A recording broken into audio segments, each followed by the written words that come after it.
Hey guys, this is Dimitri with Canucks, and well, what can I say, it is finally here, the monster from Corsair. It's so big, it doesn't even fully fit on my review table.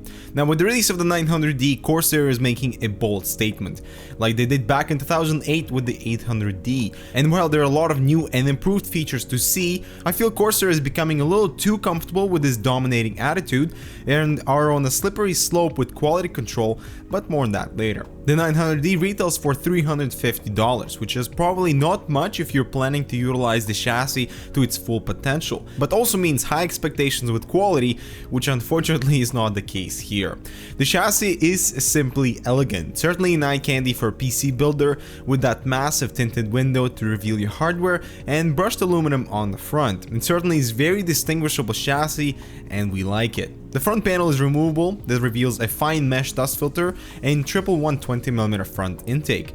Measuring the spacing between the fans and the front panel, we have 35mm, which is adequate to prevent choking the fans, plus the drive cage is somewhat open to allow airflow penetration. Given the chassis is so wide, it does affect the look of the front with an optical drive installed, so unless you do the hidden mod yourself, either live with it or opt out for an external optical drive. Now remember how I mentioned Corsair is on a slippery slope with quality control, and this is one of those instances where the connection cover broke on the first time when I pressed it to open, and now it just flaps around. This is an easy fix with some glue, but I want to expect a perfect case if I spend so much money on it.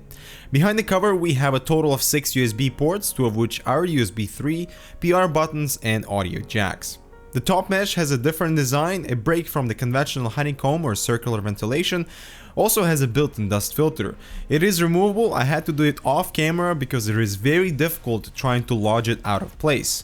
But here you get an idea of what is possible for top airflow options. A 400mm rad or 360, choose your pick. At the rear, the 900D accommodates for appropriate clearance for anything you choose to install at the top, with just under 5 inches of clearance until the memory modules, plus a 140mm exhaust fan is included. We then have 10 expansion slots with more venting that could be used for a reservoir, and 2 mounting slots for power supply at the bottom, with the extra ventilation on the inside of the frame. Unfortunately though, it is unfiltered. Now the chassis has nothing at the bottom, as it utilizes the sides for mounting and has rubber feet to prevent scratches and noise. And finally, let's take off this beautiful panel and explore the roomy interior.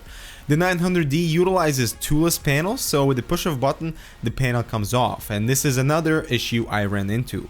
Pushing the button did not release the panel, and I had to force it out from the bottom, while the rear panel also had problems, and upon closer inspection another plastic bit broke off that keeps the hinges in place, and I had to manually reset the mechanism every time I took off the rear panel. Here is me again trying to take off the main panel, and this was only possible with access from the bottom. Very inconvenient and unacceptable for the price. As expected, the 900D is very open, and each section serves a purpose. I was happy to see some attention to detail with rubber inserts for some of the edges to absorb any vibrations caused by the panels. The main chamber has a modular drive cage that can be repositioned and mount an additional 120mm fan on there. 2 more drive cages are located in the basement behind the bottom panel, and just as easily can be relocated to suit your configuration. There are a total of 3 cage platforms in the bottom, providing the option to clear up space in the main chamber, which can actually be utilized for a front radiator with over 3 inches of clearance. The drive caddy is a standard flexible for mounting with SSD support, and only one of the 3 drive cages is hot swappable. This is very much appreciated and brings back some of the original features from the 800D.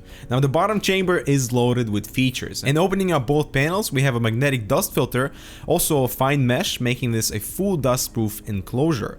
Now we have 2 slots for power supply, and that is of course if you need extra juice for your rig, but also because each side supports a 480mm radiator at the bottom. Mounting the power supply in a default spot will allow cleaner cable management, and Corsair includes a set of brackets for support of a radiator on the other side. Simply remove the cage platforms and screw on the brackets. It's very simple.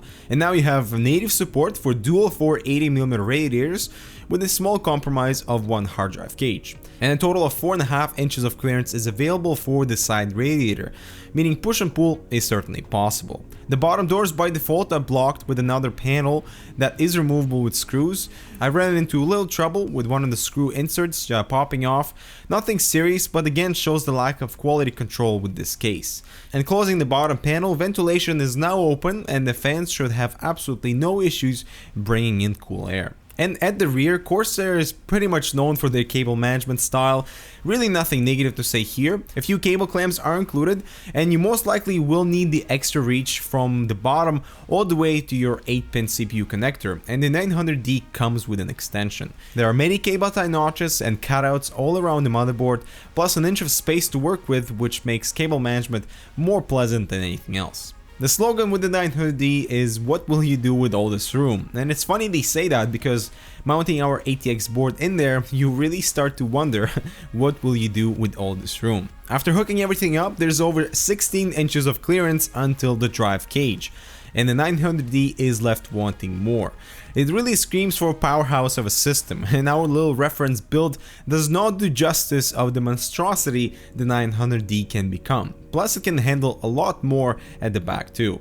The 900D definitely stands out within the market of enthusiast enclosures. The sheer scale of this tower is impressive and utilizes every inch of its internals for a potential powerhouse.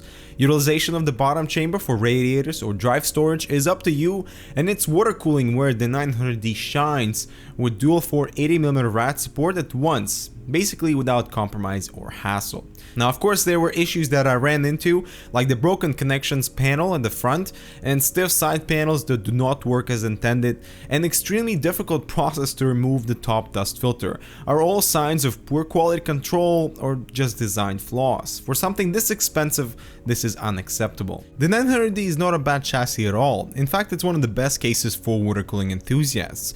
What's not great is quality control, and reading up on issues with loose panels, broken plastics, and warping during shipment because the case is so heavy. So just be aware that there will certainly be issues, and due to such limited quantities, be prepared to be patient for any of the replacement parts. And that concludes our review for the 900D. Let us know what you think of this case. As always, leave your comments down below, and we'll see you in the next review.